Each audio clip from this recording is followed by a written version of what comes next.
Welcome back. The British Prime Minister Boris Johnson had a birthday party during the first COVID-19 lockdown in June 2020 when social gatherings indoors were banned, according to ITV News, a report from them in the last few minutes. Mr Johnson's office is quoted by ITV as saying, in response, a group of staff working in Number 10 that gathered briefly in the Cabinet Room after a meeting to wish the Prime Minister a happy birthday took place. He was there for less than 10 minutes.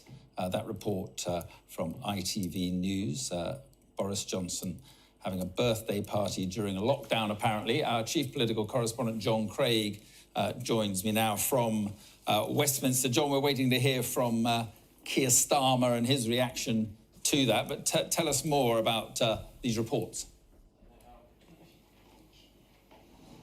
Claiming that there was a birthday party, a surprise get-together on the afternoon of June the 19th. That's the Prime Minister's birthday, just after 2 p.m. That was a Friday. That day, there was a news conference in Downing Street hosted by Gavin Williamson, who was then the Education Secretary, announcing that schools were going back. At that time, the rules were you could have a gathering of 6 people outdoors, 2 people indoors. Now, the Number 10 spokesman goes on to say that ITV News is saying later that family friends were hosted upstairs in the Prime Minister's flat. This is totally untrue, Number 10 is saying. In line with the rules at the time, the Prime Minister hosted a small number of family members outside that evening. That's from Number 10. I think we can have a listen to what Keir Starmer is saying in response to that. This is yet more evidence that we've got a Prime Minister who believes that the rules that he made don't apply to him. And so we've got a Prime Minister and a government that spend their whole time mopping up sleaze and deceit. Meanwhile, millions of people are struggling to pay their bills. And we can't afford to go on with this chaotic, rudderless government. The Prime Minister is a national distraction. He's got to go. It would be hard for the Prime Minister to use the defence now that it was a work event in this context. The Prime Minister has already used up 4 different defences to these allegations. And all of them point to a Prime Minister who is not being honest. And, you know, weeks and weeks now of allegations, weeks and weeks of deceit from the Prime Minister.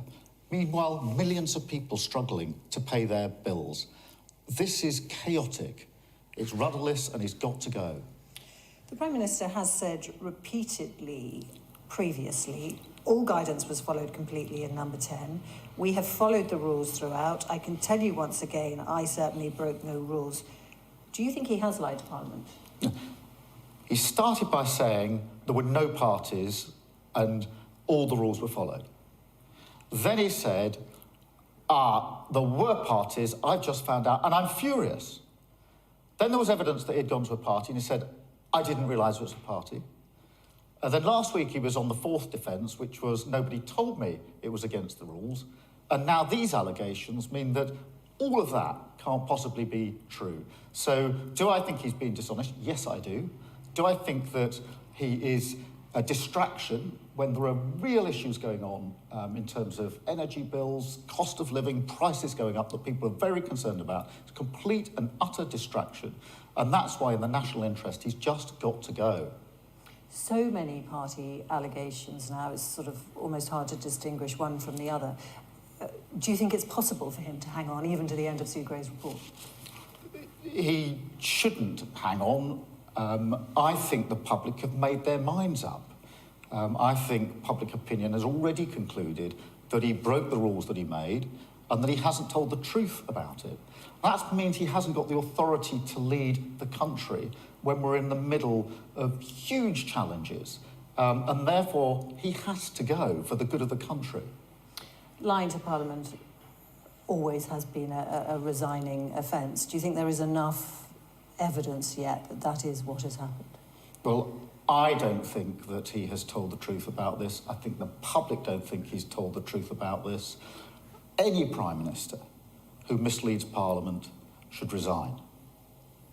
Thank you very much. Great.